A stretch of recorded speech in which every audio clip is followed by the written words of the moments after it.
Bom dia, terceiro ano. A gente vai dar continuidade ao capítulo 9, tá? Hoje é a segunda aula do capítulo 9 e eu vou tratar sobre conferências ambientais. Pessoal, esse assunto é o mais importante desse capítulo, tá? Então presta bem atenção aí nesse assunto de hoje, tá bom? E aí, o início do capítulo aí fala sobre o despertar da consciência ecológica. Né? Como o nome mesmo diz, a humanidade começa a despertar, né? Para os problemas ambientais. Né? A gente começa a sentir de forma mais direta os danos que nós mesmos estamos fazendo para o meio ambiente. Por exemplo, temperaturas mais altas, aumento aí dos oceanos, né? A gente tem oceanos aí invadindo as partes litorâneas das cidades. Então a gente começa a se preocupar. Só que essa preocupação, ela demorou muito para acontecer. A gente só vai ter essa preocupação sobre esses problemas ambientais entre a década de 60 e 70, que é quando surgiu movimentos ambientalistas. Esses movimentos ambientalistas, criados pela sociedade civil, principalmente ONGs, eles se preocupavam, né, com o meio ambiente. E aí eles protestavam, alarmavam, cobravam mudanças. Qual era a ideia desses movimentos? Buscar uma visibilidade. A ideia era mostrar para o mundo que nós precisávamos utilizar menos os recursos da natureza, de forma mais respeitando mais aí a natureza. Nessa imagem aí, pessoal, eu coloquei aí alguns movimentos, tá? E aí os mais importantes aí dessa imagem é o WWF e o Greenpeace. E aí esses movimentos buscavam denunciar os impactos ambientais e propor as mudanças, né? Propor mudanças aí para a sociedade.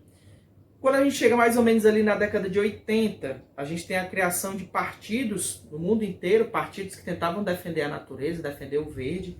A gente tem, por exemplo, aqui no Brasil o PV, Partido Verde, que a gente tem como a maior representante Marina Silva, que tentou aí concorrer às eleições por diversos anos. Então a ideia era essa, né? Propor mudanças aí para o uso do meio ambiente.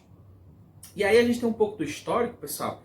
Esses movimentos ambientalistas, eles surgem na Europa e nos Estados Unidos, mais ou menos ali na década de 70, por conta de desastres que vinham ocorrendo. Então, esses desastres que ocorreram fizeram um alarme, né, para que a população pensasse aí no meio ambiente. A gente tem alguns exemplos aí, tá? Contaminação do ar em Nova York e Londres, entre 52 e 60. Acidente com o navio superpetroleiro no Canal da Mancha, entre Inglaterra e França, em 67. Morte de aves causada pelo uso de um pesticida chamado de DDT. E aí no Brasil a gente começa um pouco depois, mais ou menos ali no final da década de 70 e início dos anos 80.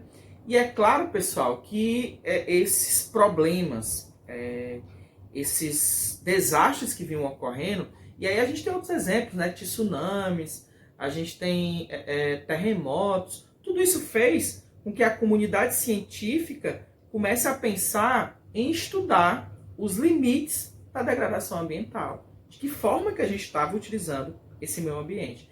E essa questão ambiental, ela ganha força. Ela ganha tanta força que ela ganha um espaço nas discussões internacionais. Antes, pessoal, as discussões internacionais, elas eram voltadas mais para a parte econômica. E a partir de então, ela ganha espaço nas discussões internacionais. E é aí que surgem as conferências ambientais. Essas conferências que reúnem líderes do mundo inteiro, juntamente com a ONU, ela tenta pensar de que forma que eu vou continuar tendo um desenvolvimento econômico sem destruir o meio ambiente, que é o que a gente fala o conceito de desenvolvimento sustentável. Como é que eu vou crescer economicamente preservando o meio ambiente? Essa é a ideia, tá? Mas a gente vai ver que esse conceito de desenvolvimento sustentável ele surge um pouco depois dentro das conferências, tá? Vamos entender aqui o que seriam essas conferências. Primeiro, alguns são protocolos, que eu vou falar aqui, tá? Alguns são acordos e alguns são conferências. Conferência é algo mais amplo, tá? Então vamos lá. Primeiro, pessoal, a primeira ideia aí de pensar no meio ambiente surgiu em 1968, no Clube de Roma, que ocorreu na Itália. E aí eu tenho um grupo de especialistas, um grupo de cientistas, pessoas renomadas, que pensaram em soluções para o meio ambiente. E aí eles criaram na época um documento que seria um documento chamado Os Limites do Crescimento. E aí nesse Clube de Roma, ele alertava para os limites da exploração do planeta. Algo até então inquestionável, que na verdade o ser humano ele queria apenas o que? Explorar realmente os recursos da natureza. E aí a gente tem em 72 a primeira grande conferência. Depois desse alerta do Clube de Roma, a ONU, tá, em 72 faz a sua primeira conferência. Preste atenção que essa conferência ela é um marco da questão ambiental, porque ela é a primeira, tá? Então, ela se chama Primeira Conferência das Nações Unidas sobre o Homem e o Meio Ambiente, ou também chamada de Conferência de Estocolmo. Estocolmo é a capital aí da Suécia. Ocorreu em 1972. Galera, ela contou aí com 113 países, são chefes de estados, presidentes da república, eram 113. E ela teve aí a primeira atitude mundial em pensar, de forma mundial, como é que eu iria preservar o meio ambiente. Só que nós tivemos um dilema em 72. De um lado, eu tinha os países desenvolvidos que defendiam o crescimento zero, ou seja, os recursos naturais já estavam desgastados demais, então eu sou desenvolvido, então eu defendo o crescimento zero. E de outro lado, eu tinha os países subdesenvolvidos, que defendiam o desenvolvimento a qualquer custo. Por que que os subdesenvolvidos, pessoal, inclusive o Brasil estava no meio disso, queria defender esse crescimento? Porque eles queriam um dia chegar a ser desenvolvido. Então houve esse impasse, né? Então essa conferência ela não andou tanto por conta desse impasse, mas a ONU, tá, criou nessa conferência, uma conferência que não teve ainda nenhum compromisso assinado, né? Não foi nada assumido até então. Eles criaram o braço ambiental da ONU, que é o PNUMA, Programa das Nações Unidas para o Meio Ambiente. Esse PNUMA, ele é responsável por depois alertar vários países para criar o seu modelo de meio ambiente. Então ele deu várias ideias para que no futuro, por exemplo, na nossa Constituição de 88, nós utilizamos coisas do PNUMA para poder fazer as nossas leis ambientais, por exemplo, tá? Galera, a próxima não é conferência, tá? Mas é um relatório. Relatório, eu tenho dois aí, tá? 1987, nós temos o relatório Nosso Futuro Comum, ou relatório de Brundtland. Ele é encomendado pela ONU para a Dinamarca. Ou seja, a Dinamarca já era um país que estava na frente de outros países quando se pensava em questões ambientais, tá? E aí ele já tinha uma grande preocupação ambiental. E aí eles iriam ter que fazer um relatório na época com propostas que preservassem o meio ambiente. Ou seja, eu iria, a partir de então, pela primeira vez na história, eu estava usando o termo desenvolvimento sustentável ou sustentabilidade. A Dinamarca tinha que criar um relatório onde ele iria aliar o crescimento econômico com a preservação do meio ambiente. Só, pessoal, que esse relatório foi feito em 87, mas a discussão ela só ocorre em 92, quando a gente tem uma conferência mundial no Brasil, que foi a ECO 92, ou Rio 92, também chamada de Cúpula da Terra. Então, quando em 87 sai esse relatório, em 92 esse relatório vai ser discutido na conferência que ocorre aqui no Brasil, no Rio de Janeiro, tá? Nós temos também um protocolo importante em 87, aí eu estou falando de uma linha do tempo, tá, pessoal? Em 87 eu tenho um protocolo de Montreal, que ocorreu no Canadá. E aí qual era esse protocolo, qual era a definição dele, qual era o objetivo dele? A preocupação com a camada de ozônio. Nós tínhamos aí uma destruição da camada de ozônio, principalmente pelo uso do CFC, que é o clorofluorcarbono. Pessoal, esse gás, ele é um gás que destrói a camada de ozônio. Ele era usado em spray, aparelhos de ar-condicionado, geladeira, se usava muito no mundo. Então, qual foi a ideia? Esse relatório é importante, esse protocolo é importante que aconteceu em Montreal, porque foi o primeiro compromisso assumido realmente de erradicar o uso do CFC. Então, a princípio, só 24 países assinaram, mas depois a gente tem vários países que assumem o não uso desse CFC, tentando proteger aí a nossa camada de ozônio. E aí, em 92, a gente tem a principal conferência do mundo inteiro. Pessoal, nenhuma conferência foi mais importante do que essa, tá? Essa conferência chamada de ECO 92, ou Rio 92, ela é a Conferência das Nações Unidas sobre o Meio Ambiente e Desenvolvimento, tá? Essa conferência é a maior de todas, é a mais importante. É a primeira vez que a gente vai reunir líderes de todo mundo, cientistas, ONGs, pesquisadores, E aí aqui sim eu vou ter assinaturas importantes. Eu vou ter, por exemplo, agendas, né? Eu vou ter cartas que vão ser assinadas. Então eu tenho compromissos com o meio ambiente. E aí aqui a ideia, pessoal, era de desenvolver realmente a ideia lá do relatório. Né? O relatório que saiu, esse relatório que saiu, Nosso Futuro Comum, de 87, lá na Dinamarca, aqui ele vai ser discutido. Então a ideia aqui é pensar em um desenvolvimento sustentável. Então a gente tinha que conscientizar, né, nesse caso aqui, as nações ricas a ajudarem os países em desenvolvimento para ter uma economia sustentável. Essa era a ideia, tá? E aí, pessoal, eu tenho 2 pontos importantíssimos. O Enem e a UES gostam de cobrar isso aqui, tá? Foi criada em 92 a Agenda 21. Pessoal, o que eu coloco numa agenda? Compromissos. Então, aqui eu tenho compromissos que são assinados pelos países para reduzir os danos para o meio ambiente. Isso é importantíssimo, porque aqui eu tenho a assinatura dos países. E foi criada também, gente, a Carta da Terra, que é um resumo de todas as discussões e de todos os pontos que foram levantados na conferência. Isso fica nessa Carta da Terra para ser discutida em outras conferências no futuro, tá? E aí, esse conceito de desenvolvimento sustentável, pessoal, ele vira um produto. Ele vende muito. Vamos pensar que eu tenho, por exemplo, Natura Eco, uma linha da Natura só para tratar sobre produtos sustentáveis. Eu tenho um condomínio Eco Village.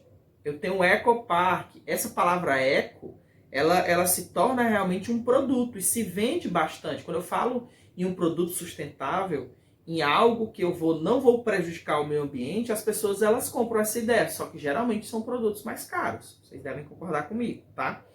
E aí, pessoal, a gente precisa realmente começar a pensar, né, numa economia sustentável através de um modelo econômico menos consumista e equilibrado. Essa é a ideia, tá? Então, a gente pensou muito, né, nessa Eco aí 92. Quais foram as principais ações levantadas nessa conferência? As principais ações sustentáveis. A gente tinha que repensar o uso dos recursos naturais, deixar de usar de forma absurda, porque a gente realmente utiliza demais os recursos, né? Então, saber utilizar esse recurso de forma que as próximas gerações possam usar. Usar energias alternativas menos poluentes. Lembrando que o mundo hoje utiliza mais energias não renováveis do que renováveis. Né? Eu até falei isso em outras aulas. O Brasil é um exemplo nesse uso de energias renováveis. Né? O mundo usa, pessoal, por exemplo, 87% de energia não renovável, 13% apenas de energia renovável. Então a ideia é utilizar mais energias alternativas, energia solar, energia eólica, menos prejudiciais para o meio ambiente. Aumentar o uso de transporte de massa, ou seja, eu ter várias alternativas, eu ter o uso aí de uma bicicleta, eu ter a possibilidade para que as pessoas se desloquem e poluem menos. Reciclar e reutilizar produtos, tem que ter essa ideia. E nós temos que pensar nisso, consumir menos. Falei isso numa aula passada. Não adianta eu falar que eu defendo o meio ambiente se eu consumo muito. Então eu tenho que ser menos consumista. Se você é menos consumista, a indústria vai produzir menos, ela não vai ter que produzir tanto. Então a gente tem que pensar nisso, tá? A sociedade de uma forma geral. E aí, galera, a gente tem algumas coisas que a gente teve que se preocupar. Depois dessa conferência da Eco 92, a gente tem um absurdo de aumento de gases do efeito estufa. E nós sabemos que a Terra ela vem ficando mais quente. A gente tem um aquecimento global, né? A gente vem perdendo, por exemplo, habitats dos animais. A gente está tendo um derretimento de geleiras, né? Isso muito pelo uso de petróleo, gás natural, carvão mineral. Tudo isso a gente está usando combustíveis fósseis, que realmente dá um problema aí muito sério em relação aos gases do efeito estufa. A Terra fica mais quente. A gente tem aumento de temperatura nos oceanos, fazendo aumentar aí o oceano. Eu tenho destruição de ecossistemas, eu tenho furacões, eu tenho desertificação. Então, pessoal, a gente tem vários problemas relacionados aí aos gases do efeito estufa. Com essa preocupação, em 97, foi lançado um protocolo na cidade de Kyoto, no Japão, que é o protocolo de Kyoto. O que esse protocolo disse? Na época ele foi definido aí metas que os países, na época apenas os países desenvolvidos, eles tinham que reduzir os gases do efeito estufa em 5,2% comparados ao início da década, a 1990. Então, deixa eu repetir. Eu tinha que reduzir a emissão dos gases do efeito estufa em 5,2% comparados a 1990. Professor, os países subdesenvolvidos, eles não precisavam cumprir essa meta? Gente, eles eram desobrigados de cumprir essa meta, mas se esperava que eles cumprissem essa meta. Então, ia ser cobrado tanto do desenvolvido, mas o desenvolvido tinha a meta, e do subdesenvolvido. A ideia era a gente poluir menos.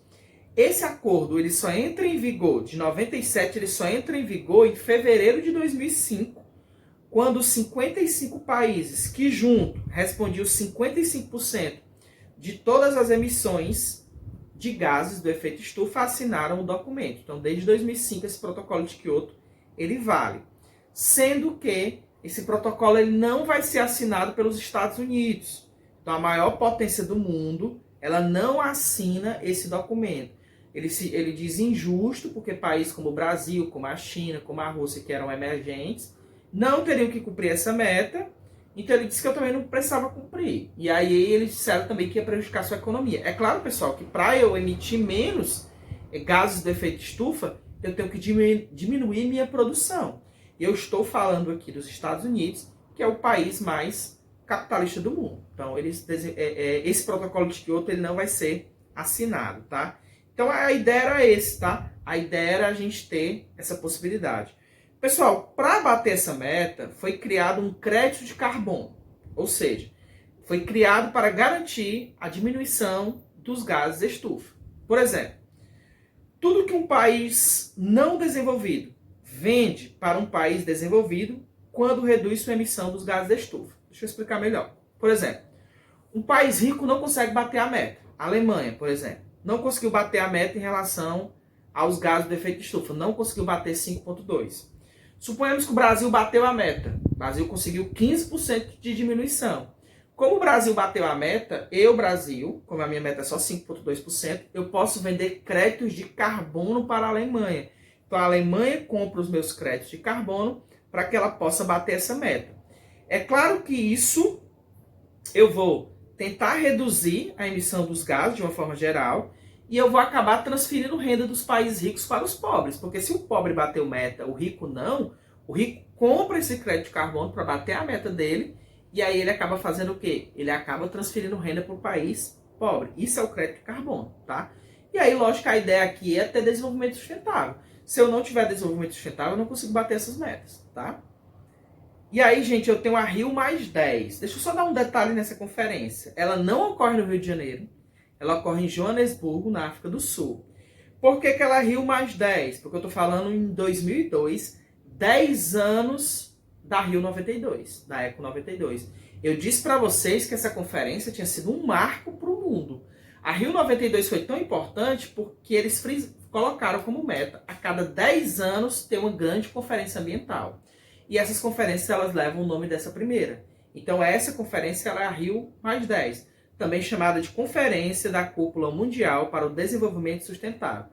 Ela reúne 189 países, tá? E essa reunião aqui, Rio+10, pessoal, ela não foi uma reunião tão importante. Os países, eles não assumiram grandes compromissos. Deixa eu só explicar por quê. Eu estou falando de 2002. O que ocorre em 2001? 2001 eu tive o ataque às Torres Gêmeas. Eu tive aquele ataque de Osama Bin Laden com a Al-Qaeda lá, derrubando as duas Torres Gêmeas dos Estados Unidos, aquele atentado terrorista de 11 de setembro de 2001. Então o debate, pessoal, nessa reunião que ocorre um ano depois, poucos meses depois, ela é uma reunião mais geopolítica. Mal se fala aqui de problemas ambientais, porque a preocupação aqui é com o terrorismo, é com achar Osama Bin Laden, é a questão do ataque lá que os Estados Unidos começam a fazer o Afeganistão atrás do Bin Laden, é a questão da invasão que vai ocorrer em 2003 ao Iraque, derrubar o Saddam Hussein. Então há uma grande crítica a essa conferência, porque é uma conferência ambiental, mas se fala mais sobre assuntos geopolíticos. As principais temáticas discutidas: conservação do meio ambiente, temáticas sociais, fome, pobreza e fontes renováveis. Esses eram os principais debates. Só que durante essa conferência, como eu falei para vocês, era uma conferência mais geopolítica, as nações se recusaram a assumir compromissos e metas. Então não houve aqui nenhum tipo de compromisso e nenhum tipo de meta para a substituição dos combustíveis fósseis. Então essa reunião Rio+10, ela foi aí, acabou sendo um fracasso, tá? Em 2012 eu tenho a Rio+20. Por que Rio+20? Porque é 20 anos daquela primeira, da Eco 92. Essa conferência, ela reúne 193 países. É a Conferência das Nações Unidas para o Desenvolvimento Sustentável. Ocorre também no Rio de Janeiro, tá? Essa Rio+20. Galera, houve muitas críticas, porque a gente passou por uma crise econômica muito séria em 2008. Em 2008 a gente teve aí muitos bancos, a bolha imobiliária dos Estados Unidos, né? Seguradoras que chegaram à falência. O mundo inteiro, como os Estados Unidos entrou em crise, o mundo inteiro em 2008 entra em crise junto com os Estados Unidos. Então o mundo ainda estava em crise em 2012 e essa conferência foi muito luxuosa. Vieram muitos países, eu estou falando de 193 países, ficaram nos hotéis mais luxuosos do Brasil, né? Então a gente tem aí muito inadequado, né, para a época, então houve essa crítica aí a essa reunião. Agora, o que foi importante nela? Houve a renovação dos compromissos lá da Eco 92, tá? E foi mensurado todas as conquistas dos países pós-92. Então lá foi colocado tudo que foi conquistado, tudo que foi reduzido de 92 até 2012. E aí foi criado metas para o desenvolvimento sustentável. Isso é importante também, tá? Proteção dos recursos naturais, ou seja, um uso mais racional. Mudanças no padrão de consumo, reutilizar mais, reaproveitar mais. E a gente tem que consumir menos. Consuma menos, essa é a ideia. Redução das desigualdades sociais, a ideia aí de redução da pobreza. Outra crítica é que nós temos um fracasso aí. Os países ricos, eles não quiseram assumir compromissos efetivos. Ou seja, as metas elas não foram claramente estabelecidas. Porque, pessoal, os países ricos disseram que estão em crise ainda. Então, os países ricos, eles tinham que estar ajudando os países pobres para ter projetos sociais, para ter projetos ambientais, para tentar, pessoal, financiar o uso de energia limpa. Eles têm mais dinheiro, eles não assumem esse compromisso. Então essa conferência também é considerada um fracasso. Agora, o que ficou de bom nela foi a criação de um documento, é o futuro que queremos. Nesse documento ele fala de economia verde, que é uma economia mais sustentável, ele fala de desenvolvimento sustentável e ele fala da ideia de erradicação da fome. Isso é importantíssimo, tá? Gente, e aí a gente vem para o Acordo de Paris, que é o mais próximo da gente, que é de 2015. Eu queria só dar um detalhe para vocês. Nem tudo que eu estou falando aqui está no livro de vocês. Por exemplo, o Acordo de Paris não está no livro. Então tem muita coisa nessa aula que não está no seu livro. Eu estou colocando muito mais informações. Pra você ter ideia, todas essas conferências estão numa página do livro de vocês. Para que você possa ter aí na sua prova, se cair isso na sua prova, você acerte todas as questões, tá bom? O que é o Acordo de Paris? Também chamado de COP21, o acordo foi feito na França em 2015, ele é assinado em 2015 e ele valerá a partir de 2020. Então, esse acordo é assinado em 2015 para valer a partir desse ano. 195 países ratificaram o documento, assinaram esse documento. Qual era o objetivo aqui? O objetivo primeiro era que não só países ricos assumissem a questão das mudanças climáticas. Nesse Acordo de Paris, tanto os países ricos quanto os países pobres, eles iam assumir compromissos de reduzir a poluição ambiental, reduzir o uso dos gases poluentes. O objetivo principal do Acordo de Paris era a gente manter o aquecimento global, ou seja, limitar o aumento da temperatura em menos de 2 graus. Os cientistas acreditam que se daqui a alguns anos a gente tiver um aumento de 2 graus, e gente, limitar essa temperatura de 2 graus é até o final do século. Então essa meta é até o final do século, começando em 2020, indo até o final do século 21, ok? A maior parte dos cientistas acreditam que se a temperatura da Terra aumentar em mais de 2 graus, e se não for feito nada, vai aumentar 4 graus, a maioria dos cientistas colocam isso, a gente vai ter um futuro sem volta.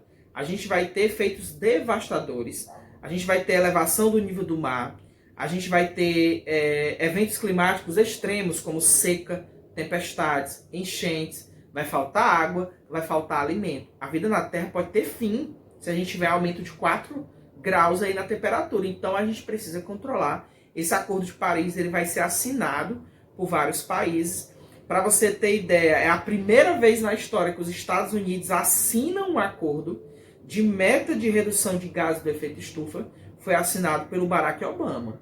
Sendo que ele é assinado em 2015, em junho de 2017, o Donald Trump, que é o atual presidente dos Estados Unidos, ele sai do Acordo de Paris. O Acordo de Paris ele deixou em aberto que todos os países eles tinham até 4 anos para decidir se ia continuar no acordo ou não.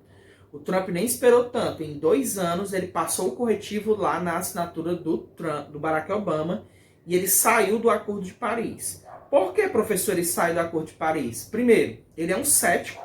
Ele não acredita no aquecimento global. Ele diz que o aquecimento global foi uma invenção da China, tá? E ele diz que esse tratado do clima é prejudicial à economia dos Estados Unidos. E ele tem que defender somente a sua economia e não se preocupar com o clima do mundo, tá? Outra ideia do Acordo de Paris é que, a partir de 2020, os países ricos eles criariam um fundo de pelo menos 100 bilhões de dólares por ano para financiar projetos de combate às mudanças climáticas nos países pobres. Esse acordo foi obrigatório, esse dos 100 bilhões é obrigatório, e esse da redução, né, aí da questão das temperaturas é obrigatório também. Lembrando que uma das economias que mais poluem saíram do acordo. A China, que é o maior poluidor, continua, tá certo? Então, galera, era isso, tá? São muitas informações, é uma aula para você assistir várias vezes. Faça a leitura do livro, tá certo? Sempre leia, porque tem algumas informações extras, apesar de que nessa parte o livro está bem resumido. Qualquer dúvida, assista essa aula no canal. Muito obrigado, saudades e se cuidem, pessoal. Até a próxima.